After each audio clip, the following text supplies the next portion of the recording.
I don't think I've ever been so aware of my race and my class and my everything until I've pretty much come to Denison University. I was excited. I felt like everyone was going to be really open. I feel like, if anything, my time here so far has really challenged me to define myself. And even though a lot of classes teach us there are no divides between anyone, putting people into categories and not looking at people based on dichotomies that have already been formed, I really feel like coming to college forced me back into a box or forced me back into a specific category, whether it was my class, my race, or my gender.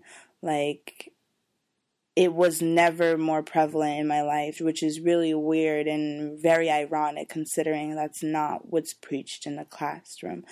I mean, growing up, things were definitely different. No one had really fallen into any sort of those, superficial categories. I went to public schools, kids who lived in big homes, big kids who lived in small apartments with 20 brothers and sisters, and it was never, I guess, a huge problem. I also went to school with kids that were like of all different religions, ethnicities, genders, sexual orientation, you name it, I've seen it. Like, it really got to a point where nothing really shocked me in high school anymore. Like, every day was something different, but I loved it because it was never the same thing. Like, you were never in a homogeneous group. My group of friends definitely was not homogeneous, which I loved because we all had something different to bring to the table.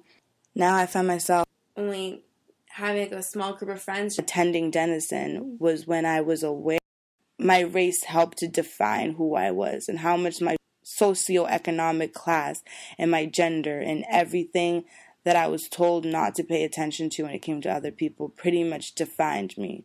And being on campus, I feel like it is a huge deal. Like, I don't want to say it's everything because, I don't think you go into it being like, oh, I'm going to be a part of this. It's not, but it's definitely important. Like, it's the first thing. I feel like I still do kind of feel like I'm just kind of, I don't know if it's labeled or, I'm seen, automatically when I see somebody, like, they see me, like, for what I appear as, It's pretty obvious, like, when you meet somebody, the first thing you're going to realize is what they look like. And first thing that's going to stand out is their ethnicity. Second thing, if you're being really attentive, will probably be their class, depending on, what they're wearing. Is their brand?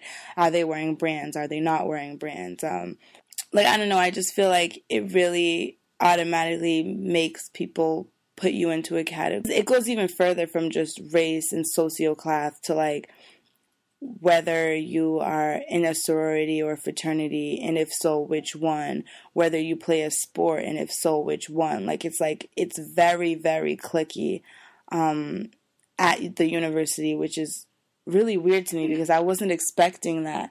I figured at a university would be where cliques wouldn't matter, where people started to see each other more on, like, one-on-one individual levels.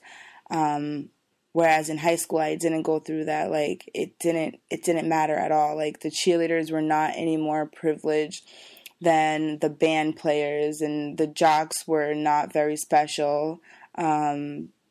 Like, the art kids, everybody had a say. Like, I don't know, maybe it's because I was just different. Like, I hung out with the AP kids and I hung out with the jocks. So it really, to me, like, everybody was the same. And I think my high school did a really good job at making sure everybody integrated for the most part. But I feel like on campus, the atmosphere is just so completely, entirely different.